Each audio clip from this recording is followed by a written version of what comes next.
Okay,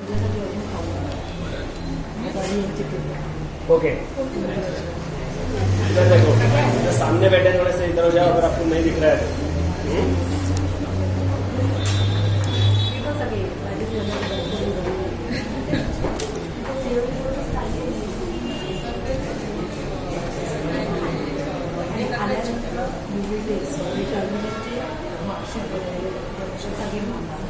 okay, तो ये 1 volt के एक्सिस पे 0.1, सो 2 सेंटीमीटर इक्वल टू 0.1, उसके बाद 0.2, देन और 2 सेंटीमीटर पे 0.3, 0.4, 0.5, ऐसे अपने 0.7 तक ड्रॉ किया है। इस पे 1, 2, 3 आपका जितना मैक्सिमम वैल्यू है, इधर मेरा 15 है, वैसे आपका जितना मैक्सिमम वैल्यू है, चाहे वो 15 हो या 12 हो, उतना आपने ड्रॉ किया है। समझो मैं इधर 15 लिखता हूँ, ऐसे कंप्लीट किया है। ये स्केल लिखा है। ऑन एक्स एक्सिस हम लोग ने क्या लिया है, 2 centimetre equal to how much, 0.1 volt, ठीक है। And on Y axis 1 centimetre equal to how much, 1 milli ampere लिया, राइट। अभी इसमें हमारा फर्स्ट पॉइंट जो है 0.0 के लिए 0.0 है, मतलब हमारा फर्स्ट वैल्यू आएगा इधर 0.0 पे 0.0। नेक्स्ट इधर देखो 0.1 वोल्ट पे करंट कितना है, 0, 0.2 पे 0 है, 0.3 पे 0 है, 0.35 पे भी 0 ही है। इसका मतलब 0.35 पे मेरा y एक्सिस का वैल्यू क्या है, 0 है। ये अपना x एक्सिस है एंड ये कौन सा है, y एक्सिस, ठीक है। तो 0.1 के लिए भी 0 आएगा, 0.2 के लिए भी 0 आएगा, 0.3 के लिए भी 0, 0.35 ये है, उधर भी क्या आएगा, 0 आएगा। उसके बाद क्या है, 0.40 पे 0.03 है, लेकिन 0.03 अगर हम लोग चेक करेंगे तो इसमें ड्रॉ नहीं कर सकते, क्योंकि 0. देखो इसमें सबसे छोटा वैल्यू जो है पहला लाइन वो 0.1 को करस्पॉन्ड होता है। ये अगर 1 मिली एम्पियर है तो उसमें ये टोटल 10 लाइन है 1 मिली एम्पियर के अंदर, तो 1 लाइन का वैल्यू हो जाएगा 0.1 मिली एम्पियर। लेकिन ये हमारा वैल्यू 0.1 से भी छोटा है, तो ये हम लोग 0 ही पकड़ेंगे। इसका मतलब 0.4 पे भी कितना आएगा, 0 आएगा, ठीक है। नेक्स्ट क्या है, 0.45 पे 0.1 है, 0.45 मतलब इधर ये आपका 0.5 है, तो ये आपका 0.45 हो गया। एंड इसके ऊपर मतलब y एक्सिस पे इधर 10 लाइन्स है, एक line correspond to 0.1 milli ampere, क्योंकि 1 centimetre correspond to 1 milli ampere, so 1 line correspond to 0.1 milli ampere. आपको 10 लाइन दिखेंगे इधर 1 सेंटीमीटर के अंदर, बराबर।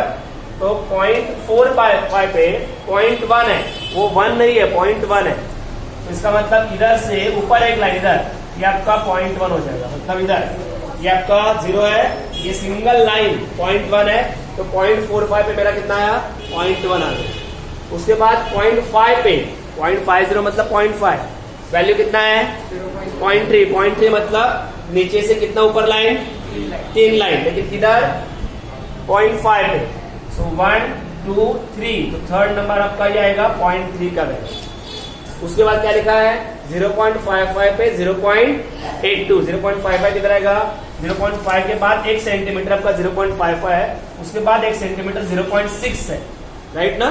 तो 0.55 ये वैल्यू है, ये पॉइंट है।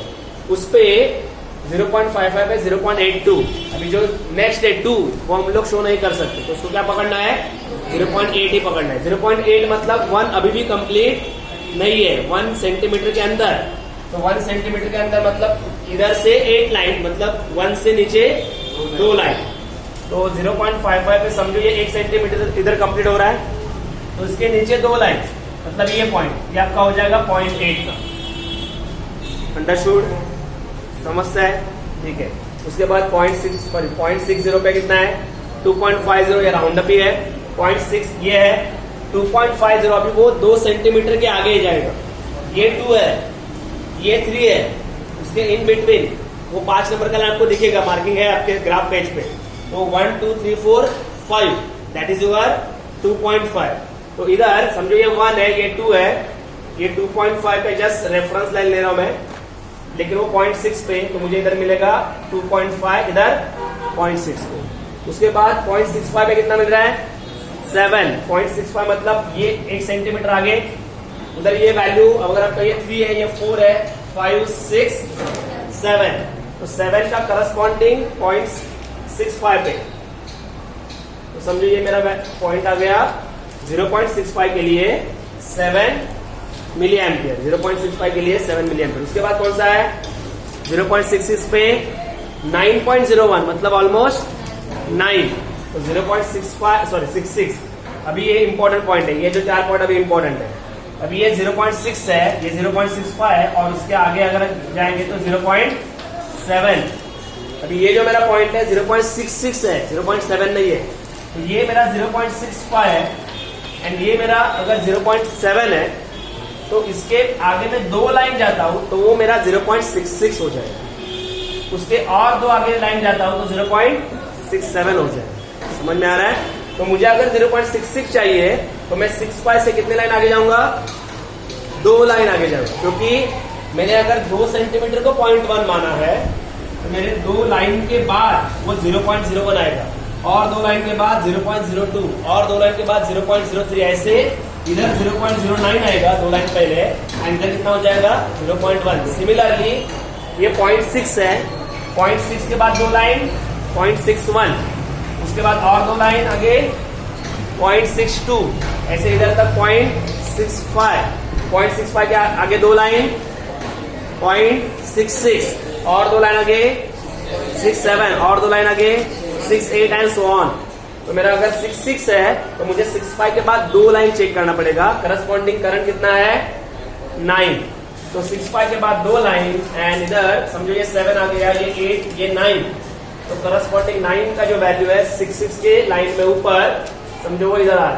जस्ट मैं मार्क करके रख रहा हूँ क्योंकि मुझे रेफरेंस नहीं है लाइन का, तो आपको ग्राफ एक का रेफरेंस रहेगा, तो आप उसके हिसाब से स्ट्रेट ड्रॉ करो। ठीक है, नेक्स्ट पॉइंट कौन सा है 0.67 के लिए करंट कौन सा है 12.27 है, तो इधर 12.3 पकड़ेंगे क्योंकि 5 के ऊपर है ना ये नंबर, तो इसको 12.3 पकड़ना है। लेकिन ये कितना है 67 मतलब 65 के बाद 4 लाइन, बराबर। तो ये 66 हो गया, ये 665, ये 67, ओके। 67 के लिए 12 पॉइंट कितना लेना है 3 लेना है, तो समझो 9, 10, 11, 12, 13, तो 12.3 मतलब 12 के बाद कितना लाइन्स 3 लाइन्स, वो करस्पॉन्डिंग पॉइंट आपका ऐसा है। समझा है? ठीक है, तो 0.1, 2, 3 के लिए कुछ प्रॉब्लम नहीं था, लेकिन मेन चालू होता है 0.5 के या 0.45 के बाद, लेकिन और उसमें कॉम्प्लिकेटेड पार्ट किधर चालू होता है 0.65 के बाद। ये सब सोच के प्रॉपरली अभी आप अपने रीडिंग के हिसाब से ये पूरा कर्व पार्ट कंप्लीट करो। एक बार कर्व पार्ट कंप्लीट हुआ तो आपको फ्री हैंड से उसको ज्वाइन करना है, मतलब कैसे देखो इधर से स्टार्ट करके फ्री हैंड से विदाउट यूजिंग स्केल, जो भी पॉइंट आपका आएगा ये आपको ग्राफ का नेचर ऐसे बताना। क्लियर है? ठीक है, चलो स्टार्ट करो जल्दी। अभी देखो ये ग्राफ आपका भी रेडी रहेगा, बराबर है। ये रीडिंग्स आपके ऑब्जर्वेशन टेबल के हैं, ठीक है। ये ग्राफ पेज पे नहीं लिखना है, ओके। उसमें अभी ये स्केल का पार्ट कंप्लीट हुआ है, ग्राफ का पार्ट कंप्लीट हुआ है, अभी कैलकुलेशन बाकी है। कैलकुलेशन में 2 चीज हम लोग को फाइंड करना है, एक आरडी एंड दूसरा नी वोल्टेज, जिसको ब्रेकडाउन वोल्टेज भी बोला जा सकता है, ठीक है। तो पहले मैं आपको बोल रहा हूँ कि आरडी कैसे फाइंड करना है। RD means dynamic resistance.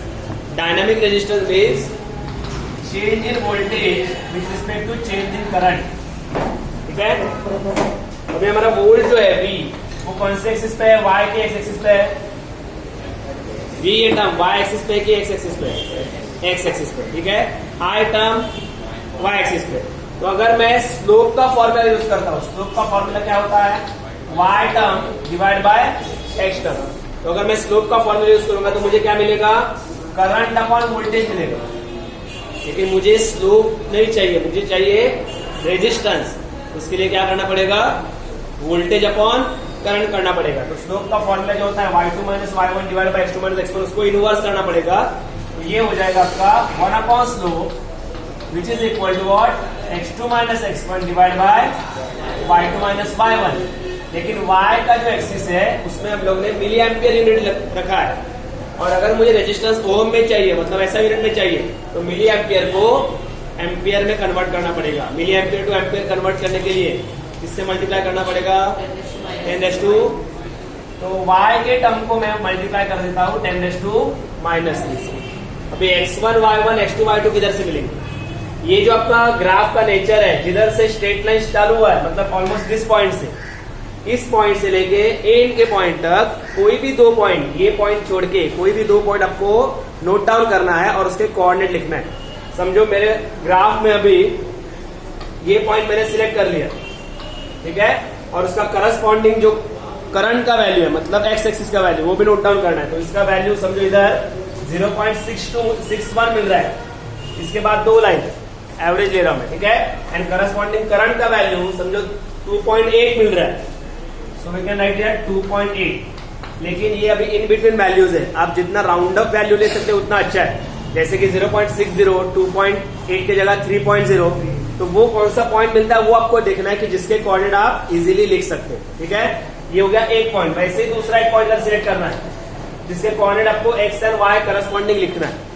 तो ये ग्राफ से ऊपर जो पहला पॉइंट है जो हमने सिलेक्ट किया एज अ स्लोप पॉइंट, वो आपका रहेगा x1 y1 कोऑर्डिनेट, एंड उसके बाद जो दूसरा पॉइंट आप सिलेक्ट करोगे उसका वैल्यू क्या रहेगा x2 y2। और ये पॉइंट्स हमारे जो ग्राफ पॉइंट्स है उससे अलग होने चाहिए और उसको स्क्वायर करना है।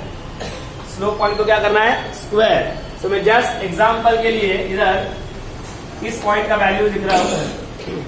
समझो वो 0.65 एंड इसका वैल्यू इधर समझो 9.5। जस्ट एग्जांपल लिया, एग्जैक्टली नहीं होगा वो, ठीक है। तो मेरा x1 y1 क्या हुआ? 0.61, 2.8, x1 y1, x2 y2 0.65 and y2 9.5। Formula क्या है? x2 minus x1 divide by y2 minus y1। x2 मतलब ये पॉइंट 0.65, x1 मतलब 0.61, 0.65 minus 0.61 divide by y2 minus y1। Second point y2 ये है एंड ये फर्स्ट y1। तो 9.5 माइनस कितना करेंगे? 2.8 एंड इंटू 10⁻+3। जो डिनोमिनेटर पार्ट में -3 था ऊपर लेके वो क्या हो गया? +3 हो गया, ठीक है। अभी 0.65 माइनस 0.61 करोगे तो आपको मिलेगा 0.04। 9.5 माइनस 2.8 करोगे तो कितना मिलेगा? कितना मिलेगा? 6.7 मिलेगा। चेक करो, ठीक है। अभी 0.04 डिवाइड बाय 6.7 इंटू 10⁻, क्या है? 3। 10⁻³ मतलब मैं डेसिमल पीछे 3 डिजिट ले सकता हूँ। तो 1 2 3 मतलब 40/6.7 आ गया। ये आप डायरेक्टली कर सकते हो तो अच्छी बात है, अगर डायरेक्टली नहीं हो रहा है तो लॉग कैलकुलेशन से कर सकते हो, मतलब anti log of 40 minus log of 6.7। अगर ये वैल्यू राउंड अप वैल्यू है तो हम लोग डायरेक्टली कर सकते हैं। इसलिए आप जो ये नंबर सिलेक्ट कर रहे हो ना, वो ऐसे नंबर देखो या ऐसे पॉइंट देखो कि जिसके कोऑर्डिनेट एकदम राउंड अप वैल्यू, जैसे कि 2.5, 3.5 एंड सो ऑन। इसमें भी सेम चेक करो, 0.5 है, 0.55 ऐसे कुछ वैल्यू है तो वो सिलेक्ट करो, ठीक है, ताकि आपका ये कैलकुलेशन इजी हो जाए। तो ये कैलकुलेशन में जो भी वैल्यू मिलेगा रेजिस्टेंस का लास्ट में, वो आपका रहेगा डायनामिक रेजिस्टेंस और उसको यूनिट देना है ओम। अगर आपके ग्राफ पेज पे इतना जगह है, ऊपर से स्टार्ट करोगे तो आप उस ग्राफ पेज पे लिख सकते हो। अदरवाइज नेक्स्ट पेज पे जो ग्राफ ऐसे एम्प्टी है रिवर्स बायस के लिए, उस पर भी आप कैलकुलेशन शो कर सकते हो। हैंडबुक की बात कर रहा हूँ, ठीक है। इसका मतलब आपके हैंडबुक में आपका ग्राफ पेज नंबर 60 पे आपने ड्रॉ किया है, फिर ये कैलकुलेशन एक तो 60 पे जगह है तो कर सकते हो उधर, या फिर 61 नंबर के पेज पे जो कि खाली ग्राफ है, ऐसे एम्प्टी है, रिवर्स बायस हम लोग नहीं कर रहे, इधर हम लोग बता सकते हैं। इस पे ग्राफ नहीं बनाना है, वो रिवर्स बायस के लिए दिया था, लेकिन हम लोग फॉरवर्ड बायस कर रहे हैं, ठीक है। ये हो गया डायनामिक रेजिस्टेंस। अभी दूसरा पॉइंट क्या बाकी है? नी वोल्टेज। नी वोल्टेज एकदम इजी है, जिस पॉइंट से या जिस रीजन से आपका ये स्ट्रेट लाइन ऑलमोस्ट चालू हुआ है, उस रीजन पे आपको क्या करना है? टेंजेंट ड्रॉ करना है, मतलब एक स्केल लेना है, इस पॉइंट पे स्केल को रखना है ऐसे, और फिर स्केल के एज से इधर एक स्ट्रेट लाइन ड्रॉ करना है। जो पॉइंट पे वो इंटरसेक्ट करेगा, वो टेंजेंट, वो पॉइंट आपका रहेगा नी वोल्टेज। अभी मेरे केस में वो मुझे समझो 0.6 के पीछे 4 लाइन है, तो वो 0.58 हो जाएगा, राइट ना, क्योंकि 0.6 के पीछे 2 लाइन 0.59 है, उसके पीछे और 2 लाइन 0.58। तो मेरा नी वोल्टेज दैट इज VB कितना मिला? 0.58 वोल्ट। रिजल्ट में चेक करो, ये दोनों वैल्यू पूछा गया है। रिजल्ट में चेक करो एक बार, सब लोग चेक करो रिजल्ट में। एक डायनामिक रेजिस्टेंस पूछा गया है एंड एक नी voltage for forward bias and reverse bias बोला गया है। चेक करो पेज नंबर कितने पेज पे, देखो रिजल्ट 69 पे, 62 पे।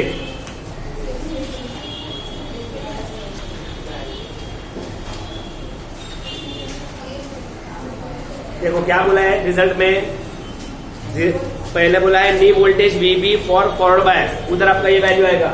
जस्ट लिसन प्लीज, क्या बोला है पहले 0.58 जो वैल्यू आपका नी वोल्टेज है for forward bias, reverse bias का नी वोल्टेज हम लोग नहीं देख रहे, तो वो पॉइंट का आंसर नहीं चाहिए।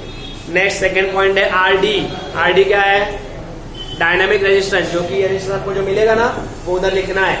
एंड जो RS है, RS हम लोग नहीं फाइंड कर रहे, स्टैटिक रेजिस्टेंस। स्टैटिक रेजिस्टेंस मतलब क्या होता है, इस पूरे लाइन में कोई भी एक पॉइंट लेना है, उसका y का x का वैल्यू, उसका y का वैल्यू, वो रेशियो आपको लेना है, लेकिन हम लोग वो नहीं कर रहे हैं। तो आपको खाली 2 पॉइंट लिखना है। कौन से 2 पॉइंट, एक आपका नी वोल्टेज फॉर फॉरवर्ड बायस जो कि टेंडेंट से मिलेगा, एंड दूसरा कौन सा पॉइंट, डायनामिक रेजिस्टेंस जो कि आपको 1/स्लोप से मिलेगा। समझ में आया? ठीक है, आगे 10 मिनट में ये कंप्लीट करो। ओके, और रिजल्ट में ये वैल्यू सब लिखो। अगर नहीं समझ में आया तो एक बार फिर से पूछ सकते हो मुझे।